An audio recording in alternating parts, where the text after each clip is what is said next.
how I used to dance in the club. Yeah. Just get all the ladies. Good morning, everybody.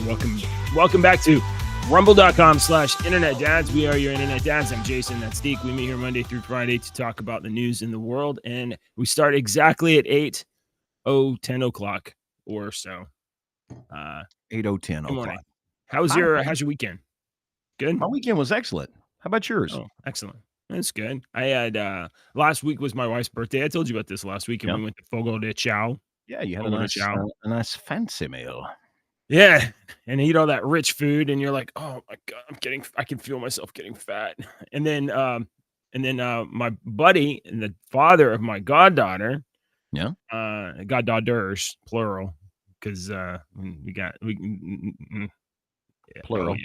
He's got 3 kids, and 2 of them are my goddaughters. Maybe the third one, I'm not real sure. I don't know how that stuff works, to be honest. There's no forms to fill out. But it was his birthday, so I took him to dinner, a place called Taste of Texas, and I had a pork chop. Hold your fingers up, so that you can see it. Now make them bigger. I had a pork chop that thick. A big 3-inch pork chop.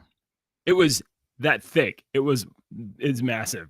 They brought it out. I was like, yeah, like a big 3-inch. There's a 4-star restaurant over here on the lake that's the big one called Patty's, 1880s settlement, and they have a big 3-inch pork chop that they used. And I mean, the thing is it's like this round, but it's freaking. It wasn't just this round. It was like big and it was thick. And when the waiter brought it out on the table, they bring the tray out and they set the thing down. I look over. I was like, bro, what is that massive piece? What is that massive thing you ordered? And the waiter was like, sir, this is yours. This is your 72-ounce pork loin. Like, I'm very. I can't eat that much pork anymore. No. And so it was half of it came home, and I was like, it was delicious. But then I was like, I feel that my stomach is too full. Not good. So it is true. Right. Everything's bigger in Texas. Okay, I understand that now. Yeah, oh yeah. That's why Do Good says, "Dang, that's a big coffee mug." Yeah, I mean, yeah. So what's that KFC coffee mug you got there? What is that? Mine? No. So my dad hauls gas a couple of days a week, even though he's retired, because he says, Bub, for as much money as they pay me to haul this gas, man, be stupid not to do it 2 days a week. So he hauls, and this was the little gas station, and they give these to all their employees. You can't buy the big ones. You can buy the smaller ones, but you can't buy these big ones. They give these big ones to the employees. And he doesn't drink coffee. He's like, you want this? This thing, I filled it up at 5:15 a.m. and it's still scalding hot. Hot. The only reason it's not is because I've had the lid off for like an hour and a half. But if I had the lid on, this thing is scalding. So this is one of the best. And I've had the people at the gas station say, how'd you get that big mug? And I have to tell them my dad hauls the gas for you guys and he doesn't drink coffee. So they were like, oh, because you can't buy it. I thought it was the Kentucky Fried Chicken guy on the front there. Oh, yeah. No. He kind of looks like, I guess that's the gas station guy. Yeah. Okay. Yeah, that's the local gas station guy. Well, Deke, do you know what you want for Christmas? Have you thought about it? Yeah. What would you like for Christmas? I would like peace on earth and goodwill towards men. Oh, really? That's kind of the opposite of what the Syrians wanted. I don't know if you heard. The Syrians wanted to overthrow their government and run the president out of the country. And hey, you know what? They seem to be getting what they want. So what are you talking about, JJ? Yeah. So over the weekend, I was too busy attending parades and small town festivals over the weekend to pay attention to anything important going on in the world. So starting on November 27th, which was like, a couple of weeks ago, the rebel forces in the Syrian army or rebel Syrian army or whatever it is, captured do good. I'll figure that out. Do good. Keep captured going, we'll figure out Aleppo and a couple of little towns, and in these towns they basically they just took over and the little town surrendered. Well, the entire inside of Syria just kept surrendering. About 4 or 5 days ago, there was an alert for any U.S. citizens in Syria to get out, like take commercial flights, get out of Syria. A bunch of a bunch of countries pulled their people out of Syria. Russian forces that were stationed in Syria retreated from the border of Syria and pulled back, and the entire Assad regime just collapsed. The Syrian army just walked into city after city. Let's see. The President Bashir Assad and his family have arrived in Moscow after being granted asylum by Russia, according to Russian state news agencies. The announcement followed a rebel advance that took control of Damascus, ending the Assad family's 50-year rule. So for 50 years, this family was running Syria. I don't know if they're doing a good job or not. I'm going to guess probably not. And the everywhere that the Syria army went, the government just surrendered. The regular army just surrendered. It just surrendered. So if you imagine that this kind of thing can't happen like everywhere in the world, it not only can happen everywhere in the world, it happens. And Syria is one of these, I'm not going to say proxy state, but they're like they're part of, well, I don't know if they're part of BRICS or not, but they're part of this kind of like boundary of countries around Russia that Russia was projecting influence into and kind of, using to interface with the Middle East along with Iran. Iran isn't. And all of these countries have complex relationships with one another, but just because you're the government right now, and just because you're, 50 years of running your country, doesn't mean that literally overnight the entire country can just be like, nope out and send you running. They tried to shoot him down. There was reports on, I think Thursday or Friday night, that a plane was shot down. That the report was that Assad was on a plane and the plane was shot down. And they found a fire. I don't know if they found the crash or whatever. And for a day or so, people thought that Assad had killed the president of Syria, but in fact, he escaped out to Russia.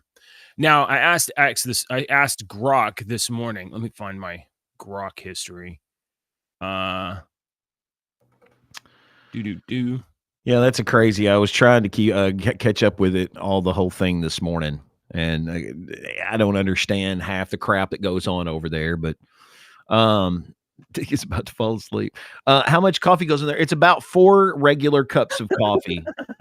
I tried to figure it out. It's about 4 regular cups of coffee that goes in there. It's about 30 ounces. I'm guesstimating, because I put the large, and then I can put probably another medium in there if I didn't leave space. But I have my own little process I go through. I put a little bit of the cappuccino, a flavored cappuccino, just a little bit to give it some flavor, and I got to put some creamer. So there you go. All right. What are you laughing at? Nobody cares about Syria. I'm talking about the Middle East reshaping itself. But how much coffee does a cup hold? But seriously, important. I mean, okay, let's that's funny, and you're making a joke, and I mean, you're pointing out. But seriously, it's like the little boy that cried wolf, sort of. It's that same repetitive, oh, there's fighting in the Middle East. When hasn't there been fighting in the Middle East? That's true. Oh, they're fighting over there? Oh, okay. Oh, they bombed some buildings? Oh, okay. We've become numb. Desensitized to it, because it's over and over and over again. I mean, I'm not going to say there was no violence, but there was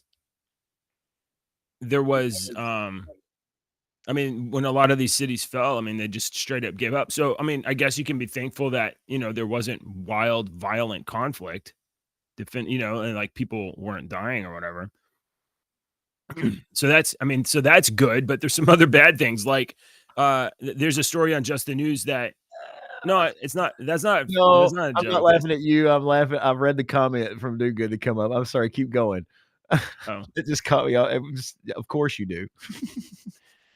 So Syria has actually Christian communities. It's not just, like, I mean, I don't know how much you know about Syria. I don't know a whole lot about Syria. I know that there's Syrian Christian communities over there, and Assad was not a good guy. But one of the things he did was he did protect Christian communities, and now there's a great deal of concern about, like, look, these forces are coming in, and they're a whole lot of Muslim guys with guns. The idea that Christian communities are going to be protected, that might be out the window. Like there might be, I agree. We don't know.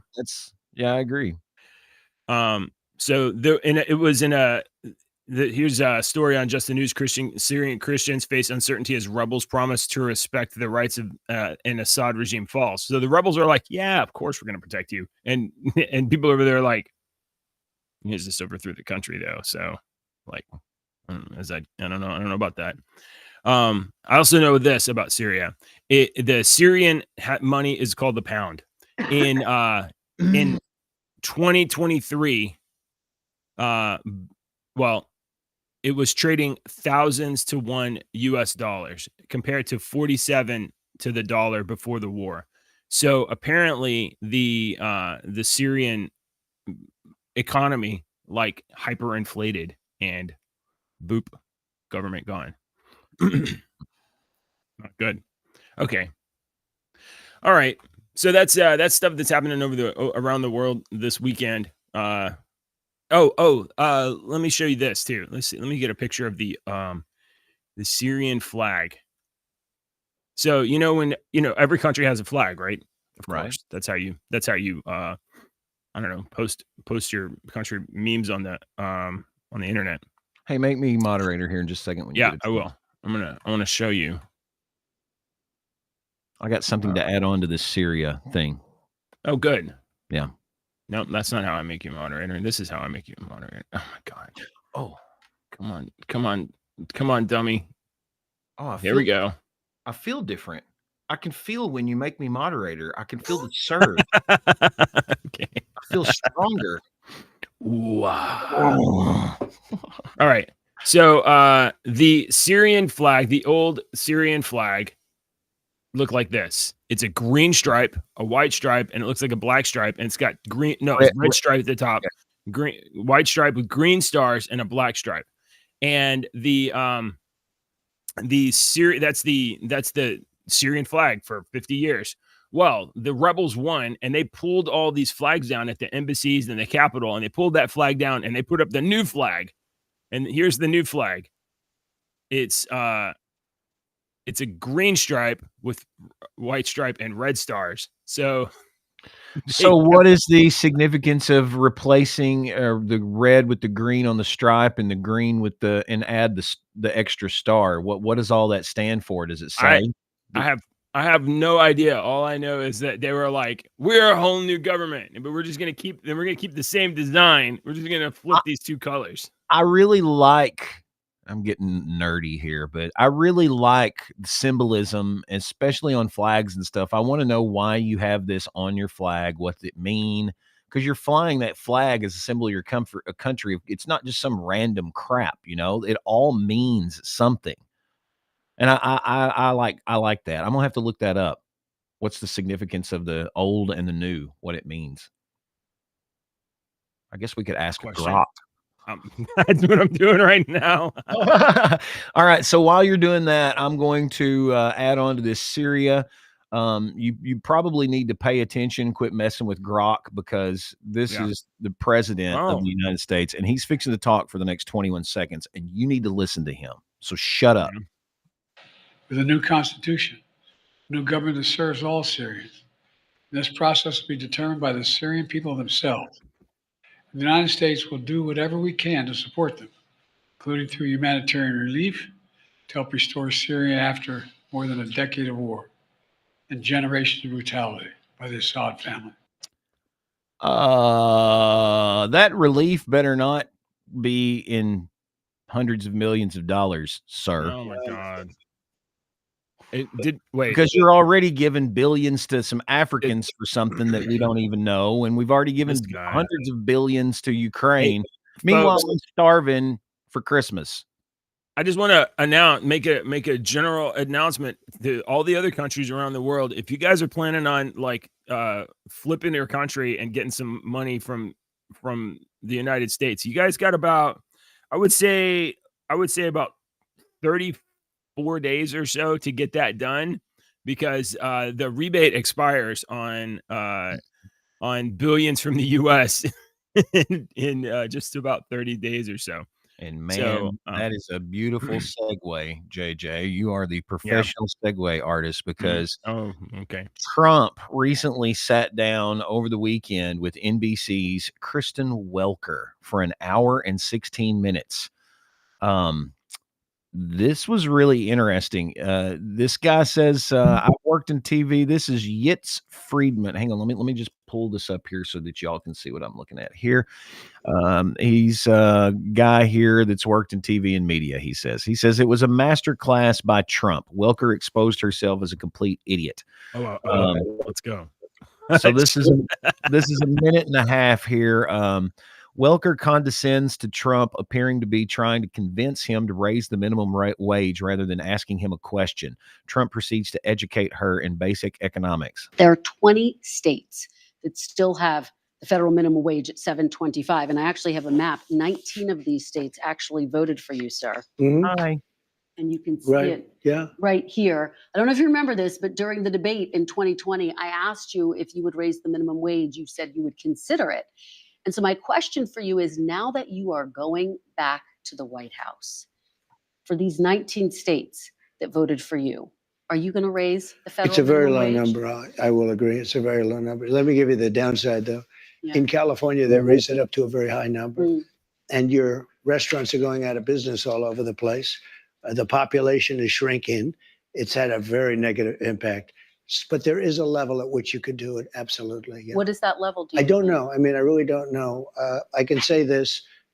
You have a lot of businesses that are open and thriving because of the lower minimum wage. Mm-hmm. If you raise it too much, and you understand this, if California went crazy, they went crazy. And the restaurants are closing all over. Many more people are hurt. So I hear you saying, similarly to sort of what you said in 2020, will you consider it? Is this something you're going to look at? I'd want to speak to the governors. And the other thing that's very complicated about minimum wages is places are so different. Mississippi and Alabama and great places are very different than New York or California. I mean, in terms of the cost of living and other things.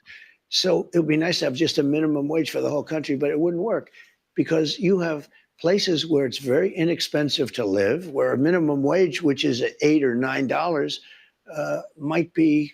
might have very little effect, because the cost of living in certain places is really low.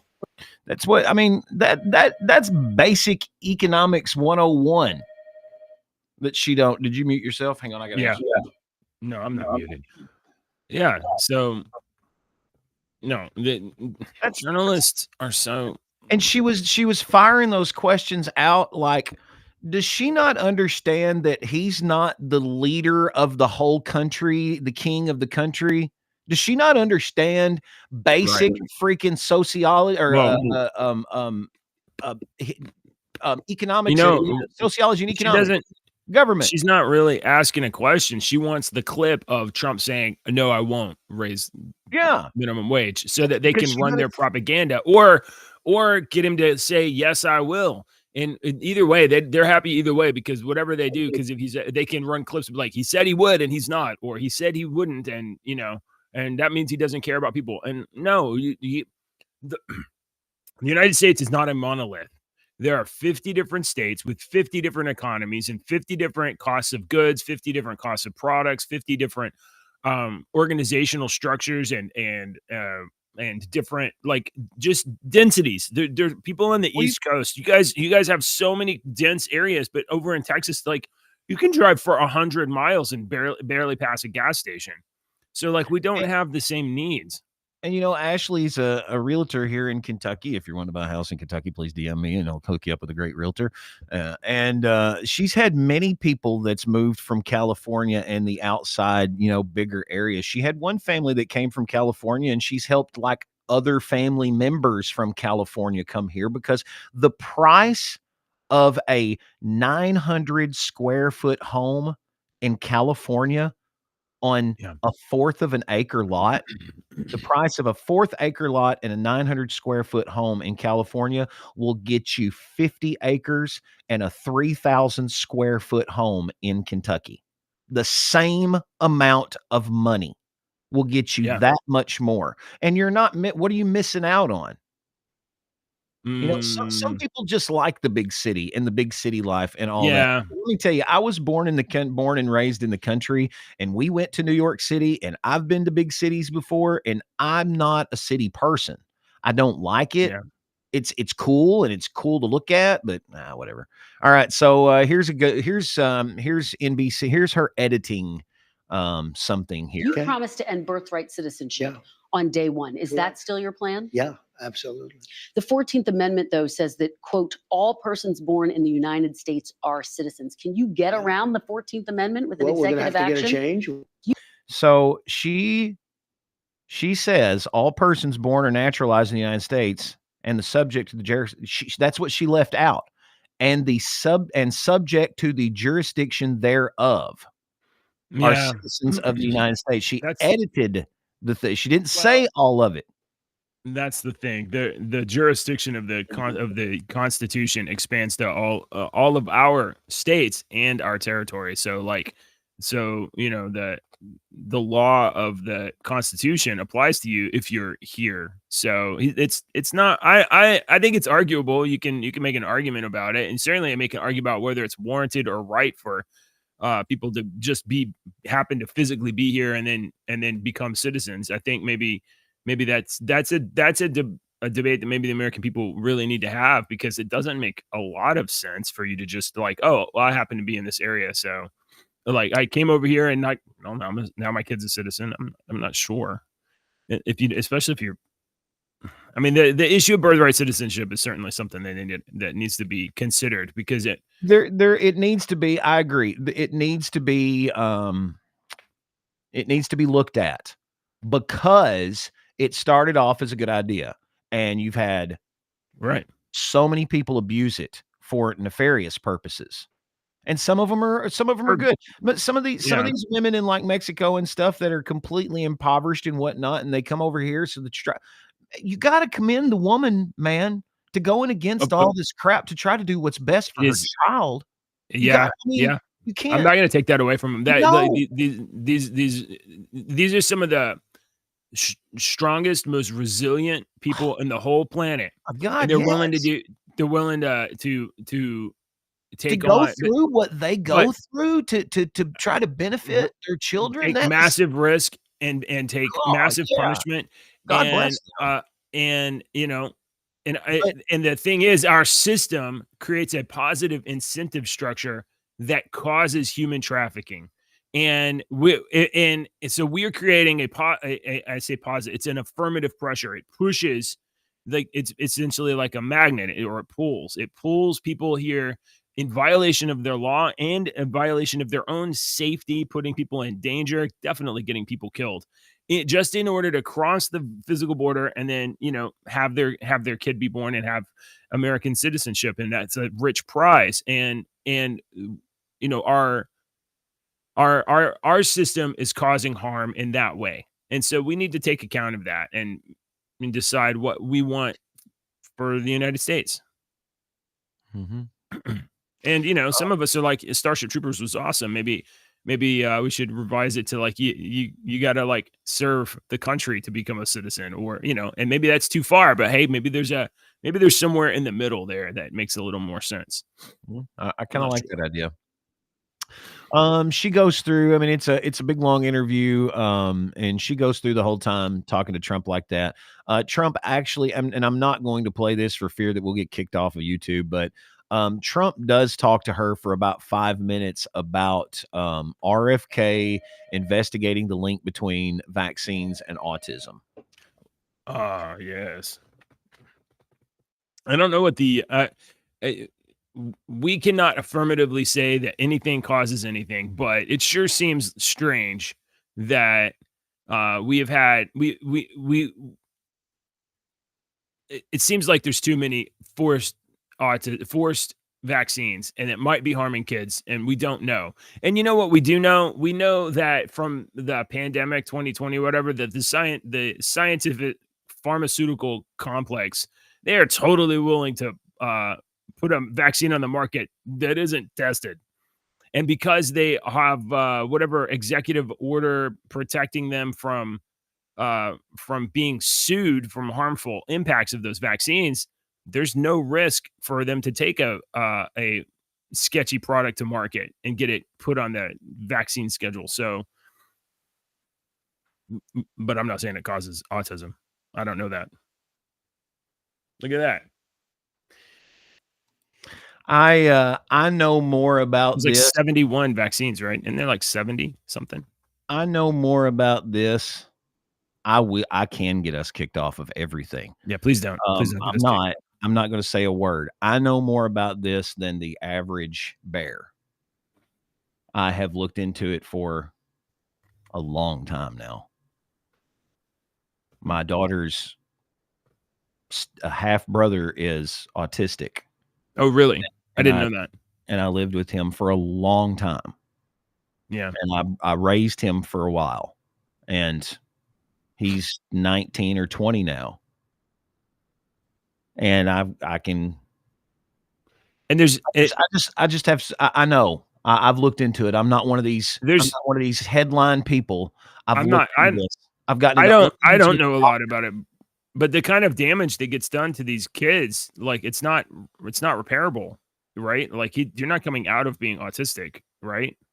They can maybe learn skills to cope, but like they've been harmed, right? Is that true? When I became a father and I started looking at things differently when you become a dad, and I don't know why there was nobody around that this happened to or anything. It just, something was said about this one day and I was like, oh, and I started thinking about it in depth more because I was a father and it concerned me. And the word was SIDS. Oh yeah.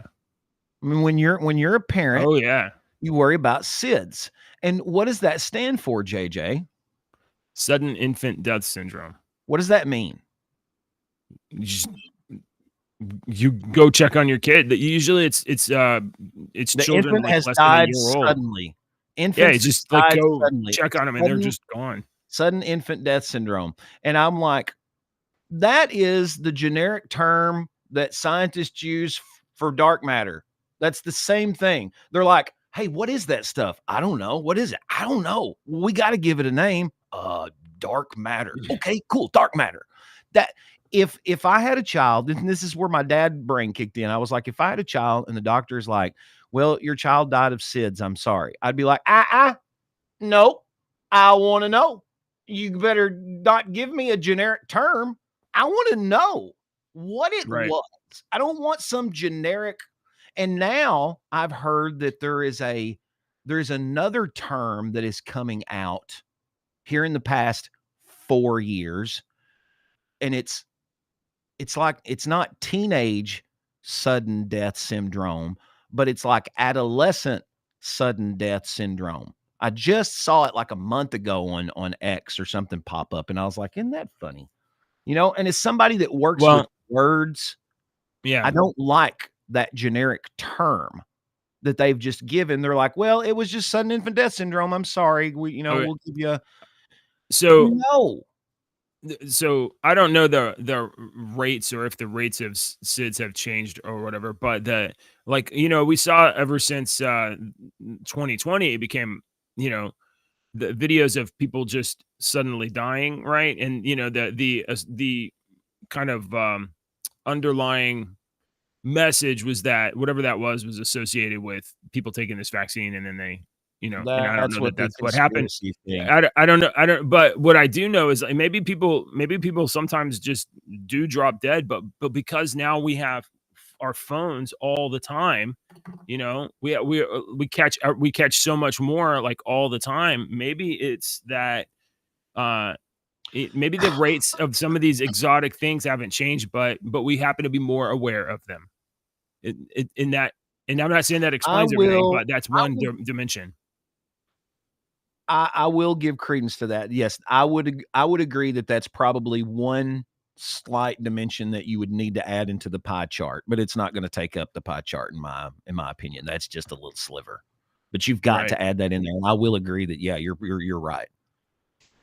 One more Trump thing here this morning. I think you're going to like this. Trump was meeting the French this weekend. He was taking some croissants and drinking some cappuccino with me. Thank you. That's going to get us. You're racist. So there's the famous picture. Have you seen the fight with Joe Biden? Oh God, no. What's going on with Joe Biden? No. Don't ask any more questions and do not look it up. Do not look it up. I'm not looking it up. I'm not. Hang on, I want to show you this. See if I can find it. I want to be surprised. Trump, Joe Biden fight.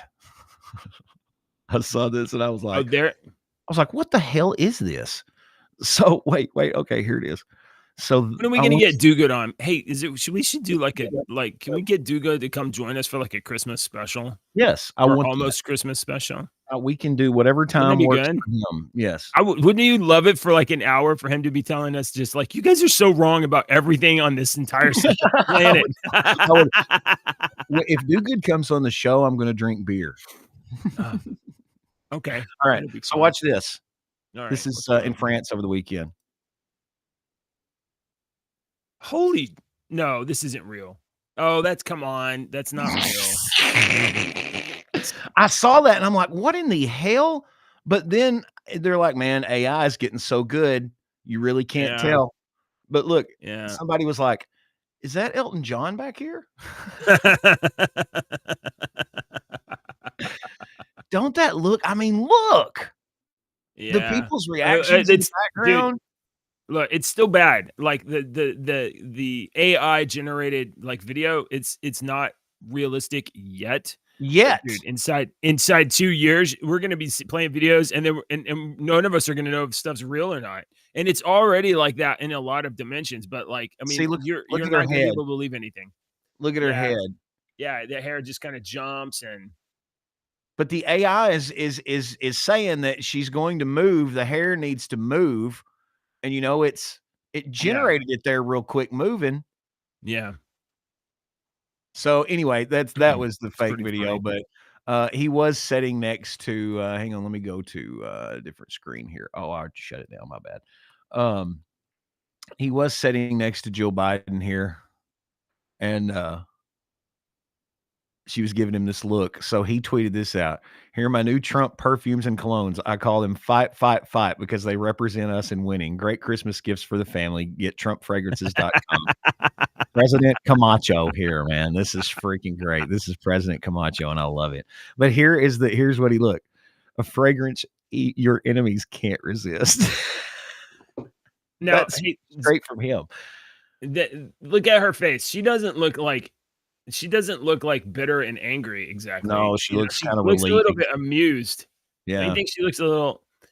I mean, but you got to think this guy's probably a real charming guy. You get around him. Yeah. He probably was 25 years ago before he was when he was just Donald Trump. But now he's probably. Everybody that talks about Trump, that like talks about him, they talk about he is a stand-up comic, and he's working a room, every room that he's in. And he gets on TV and he presents the negotiator, the tough guy or whatever. But it also like kind of puts out jokes and stuff out on screen. But that's a Dale Carnegie tactic. But you establish some rapport, but you ease it up a little bit with some jokes. And Scott Adams said it maybe 6 months to a year ago that Trump's in-person charisma level is like off the charts. Like, and you may watch him on TV and be like, that guy's not attractive, not interesting, or whatever. When you are in the room with him, it's off the charts. He literally like magic powers changes the room that he's in. And I don't know. I do not have that power. Deke, I don't know about you. I think maybe you have that that charming power, but I don't have that charming power. I can turn it on, but that's not me. I've had to do it for 30 years. I got one more thing here for you, and I saw this and I was like, well, this is kind of cool because JJ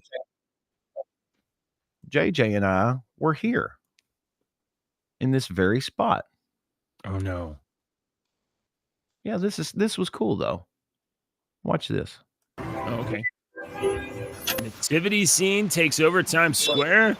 Yeah, look at all. Please have no drag queens. Please have no drag queens. No. This is good. This is good. I promise. Okay. All right.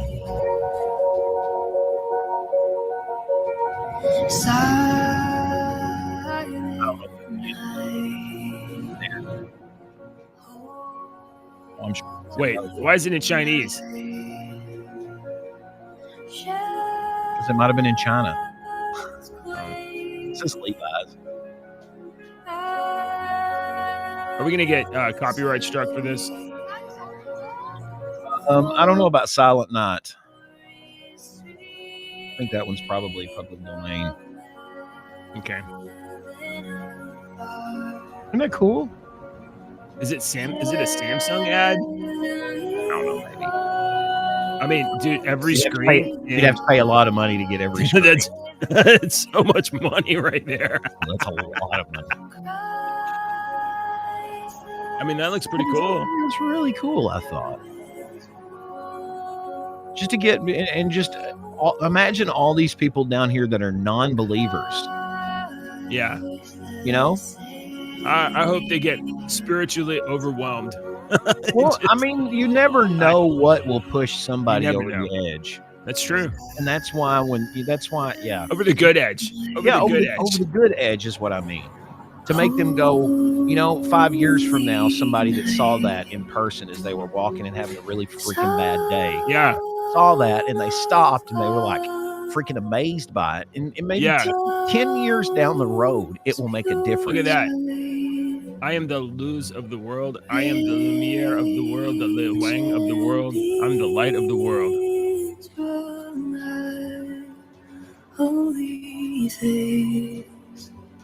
Who paid for this? This is crazy. I don't care who paid for it. I mean, this is like a 3 or 4 minute ad on every screen in Times Square. Yeah. About a 3-minute ad.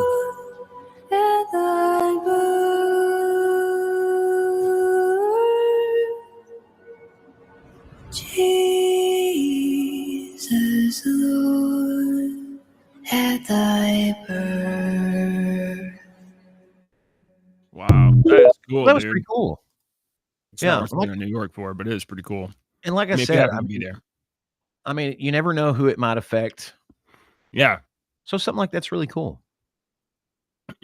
Me and my buddy last night at dinner, we ended up having like interesting conversation about the influence of good and of the influence of like we were talking about Christian stuff, but we were all, he asked me about like this and what we're doing and how you and I got to this like show, and I was like, well, it started with like I downloaded this dumb game because I was bored, and I started recounting the story, and I was like, I kept making all my problems worse. Because I said, like, I'm not really a joiner. I don't really like join organizations, clubs, even political parties. I'm not a joiner and participant. I'm not that person. So when I got this game, it was like, initially I remember downloading it and just playing it in my bed. I was like, oh, this is going to be fun for whatever. I hate talking about this game, but it's important for this part of the story. And I was like, these companies are insidious the way they make these games, because they add like this social structure where you have to interact with other people inside, and that means you now have to like spend more time in there, and you have to kind of coordinate. And because it was so bad, I was like, oh, I'm gonna find a better way to coordinate. So I don't want to join anybody, so I'll make my own team. And now I'm like, oh, but I have to coordinate with these people, so I guess I'll start a Discord server so I can coordinate with these people. So now I'm managing like this small company of people, and I'm constantly hiring and running this thing. I'm like, oh geez, I put myself in a bad problem. I guess I'll write a robot to be able to manage my stuff better. and then it's like, oh, my robot's being picked up by all these thousands of people on these other servers. I guess I'll gotta manage the robot and keep it updated all the time, every single month. I keep falling, and some of it is like, the hobby of like writing the robot or whatever, organizing things is more interesting to me than the game. But I kept like falling into a worse problem and making it worse. You're giving me a puzzle piece now, because you were like on episode of the podcast. You're on like episode 4 or 5 or something like that. Y'all had just started, and I had listened to a couple of them, and I saw you post on Reddit about the podcast. So I was advertising it. Yeah. I didn't even, you were advertising it, and I didn't even know who this guy was. But I sent you a message on Reddit, and I was like, dude, I like the podcast. I work in radio. I can help any way you want, edit it. And so you were like, well, just come on the podcast. And so that's how that started. But now you're saying, and now I realize that as soon as I sent that message, you're like, oh my God, I'm going to push this off on this dude. Well, I mean, I was like, I wouldn't see, but that's not true. Cause it's not, because I can't entirely let things go. But I mean, I really did. I gave up as much as I could. But like part of it is like I have to learn how to do that. Like I guess I'm gonna go from I don't know anything about audio to like, well, here's how you edit a bunch of audio multi-track. And I'm always looking for like free tools, because like I don't have no capital to invest in this. But I was like, and I kept falling up into this more complex problem, and now I'm like, well, now I guess we're doing a podcast, we're doing a show, and I'm having to manage all the personalities, but eventually, like I was like, I'm out of there, and then look at that, the show collapsed. That was about 70% of the show was managing the personalities. Yeah, for real. I mean, for real. And then, but then, like a year or something, or a year or two goes by when we have no show really, and I'm like, dude, we should do something. We got to do something. I know. And you wanted to do something, and we didn't really know. And you, for the longest time, you're like, we can do another podcast about the game. And I'm like, I hate the game. I don't want to play the game. And I know I'm not any kind of authority in that domain. Like I know I'm not good. There was just a market there that a lot of other people tried to pick up on during a podcast. I think it's saturated though. They just never really hit. They never really hit. Oh, that's fun. Anyway, so we ended up. So I ended up eventually getting to like, here's how I have a morning show about where we talk about the news, because I was bored and I made a distinctly bad choice of downloading Contest of Champions about 9 years ago, and I kept falling upward. And here we are. I'm glad I downloaded the audience of a lot smaller audience, but more important and damn sexy. You guys out there, you guys are. Oh, I thought you were talking about me. Sure, why not? All right, are we out of time? Not quite yet, but I don't have any other things to talk about, JJ. I mean, there wasn't really a whole lot else that went on over the weekend, other than the collapse of a major country in the Middle East. I say collapse, but basically to just change management. I can give you Deke's recipe of the day. Do you want that? Recipe of the day. Yeah. What are we recipeing? Do you cook? Do Good's on Rumble. Thanks, Do Good. Thank you, Do Good. I cook breakfast. I don't cook many other meals, and I don't cook breakfast anymore because eggs are expensive right now. What is your dad specialty that you cook the girls? So let me give you.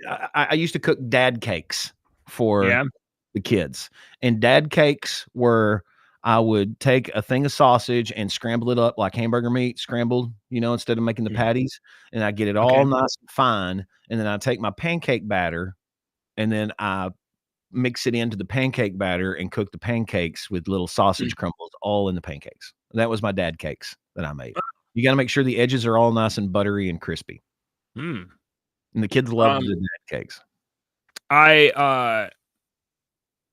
a number of years ago, we had got like what's that? You know that like bag of pancake like ready mix. You just add water or whatever. Yeah, We were like we were my wife was looking at on the back of it and was like, I think we can just make this. It's like yeah, so 4.5 cups of flour, I think 1/3 of a cup of sugar, and then like a tablespoon of baking powder, maybe 2 tablespoons of baking powder, a teaspoon of salt, and like and there's one other thing. And so I routinely make our own quick mix. And so my dad thing that I do for the kids is I'll make them either pancakes and all you do is just add some milk and it's like it's pancake mix. Or if you add a little oil to it and add the milk, you can put it in a waffle iron and it gets that kind of crunchy, like waffle has kind of a crunchy texture to it.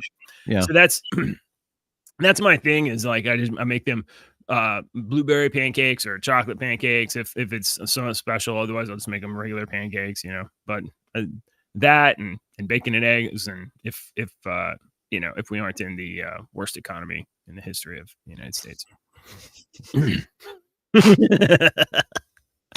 Yeah, I saw a video over the weekend that when these guys were saying, hey, before you just start buying a house wherever and putting your chickens in the backyard, you can't just put chickens anywhere.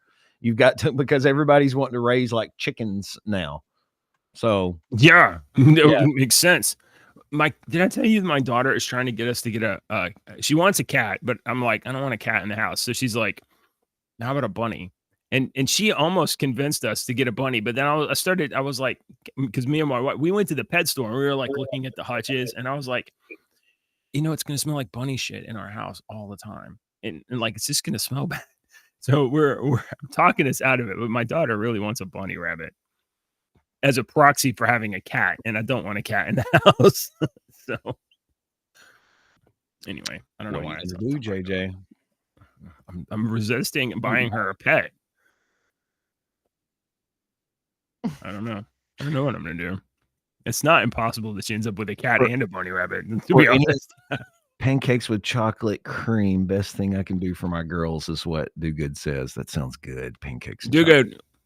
We're gonna get you to come talk to us someday.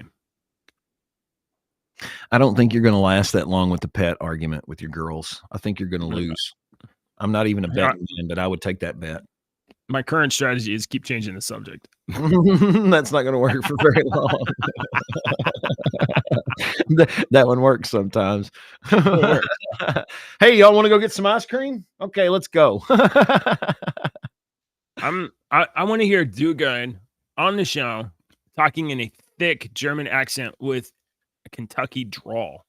Is that possible? Boss of Slows. Newton Cog. What was hang on. I can remember the one phrase that Dad used to say all the time. Dad would say, oh crap. I can't remember. It was I think the phrase was I play crazy eights 3 times a week. But it was in German and it sounded funny. Oh, Do Good's giving you a good dad idea. Some pseudo allergy for the pet problem. I'd get a cat, sweetheart. We'd sure get one, but Daddy's allergic to them. I sneeze and sneeze. They currently believe that pull some nose hairs. They currently believe that I'm allergic to cats and birds and and I have not disabused them of this notion. I'm not sure. One of these days. I'm not sure. I might be. Dad was full of crap. Y'all are gonna go over to somebody's house one day, and they're gonna have a cat. And the cat's gonna come right to you and be sitting in your lap, and then your Jill is gonna figure it out. She's gonna be the first one to figure it out. Oh yeah. Jill will be the first one to figure it out. You need to work on her the most. Because Lily's just gonna be like, whatever, Dad's allergic to honestly, that. Jill doesn't seem to really care about getting a cuddly pet, but Lily wants one. Do Good says I tried to master the Kentucky dialect, but a lady at Murray State always asked whether I'm Canadian. You Canadian? Oh, well, welcome, honey. Come on down. All right. Are you ready for jokes? Our school. Should we do Christmas jokes from now until Christmas? Well, if we do Christmas jokes from now until Christmas, I'm going to have to look up a damn Christmas joke. I know. So why don't we start that tomorrow with Dave? Yeah, let's start that tomorrow. Okay, thank you. Yeah. All right. So I'll do an AI joke, I guess. Oh, okay. Why did AI go to art school, Deacon? To steal all the art from everyone else? No. Sorry, that's because it wanted to learn to draw conclusions.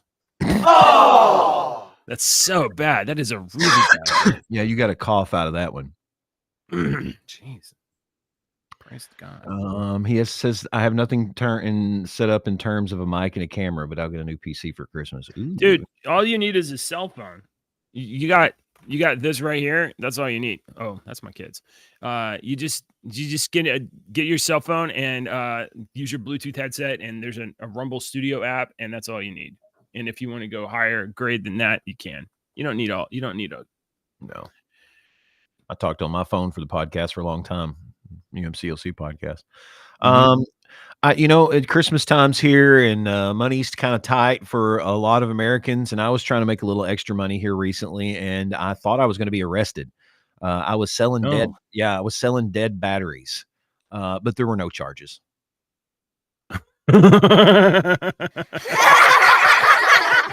Thanks, kids. All right. Hey, let's do one more. You want to do one more? Yeah. Okay.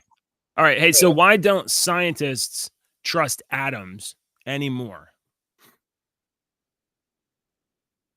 This is a terrible joke. No, stop. I know this one though.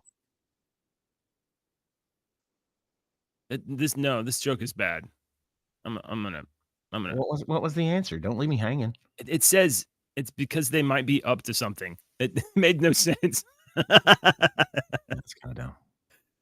What did one wall say to the other wall? I don't know.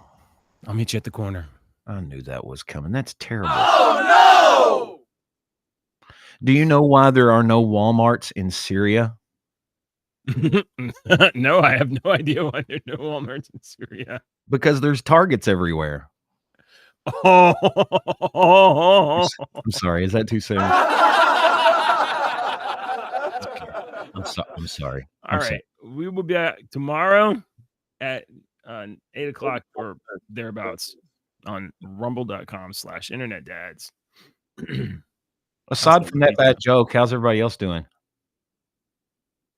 Oh, wow. Oh, geez. Here. Hooray!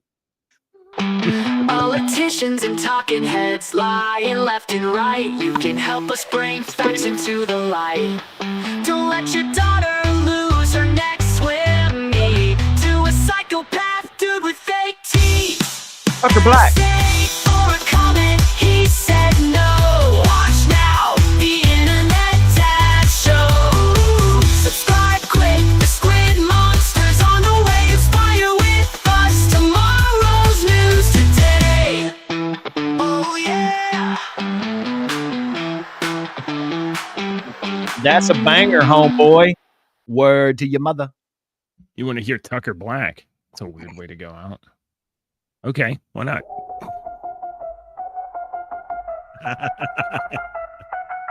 Since he was a little boy, Tucker's deepest dream, bring home the trophy, shining star of the team. It's all about you, Tucker, it is not too late. Was never your fault, couldn't get off home plate. Tricked up on track and field, couldn't shoot hoops. It's not narcissism to dream only about you. Watching from the sidelines, competition's never fair. Make your dream true, Tucker, grow out your hair. Hey, hey, Tucker Black, don't you hold yourself back. Hey, hey, Tucker Black, let your spirit attack. In the cage match, you can break her spine. Tuck it back, Tucker Black, and let your dreams fly. I'm gonna wind this down here. There's a boy named Tucker Big.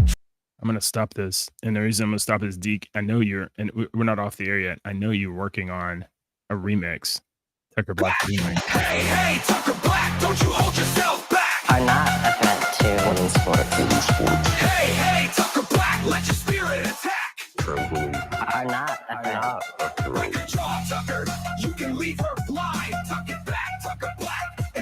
dreams fly. It won't matter what you felt. I got an ad right here. Put on the golden belt. Get back, Tucker Black. Yeah, that's good. Deke's working on a remix. It'll be out soon. Are not a threat. Maybe by Christmas. Women's sports I'll let it end. It's almost done. are not a threat to Are not a threat.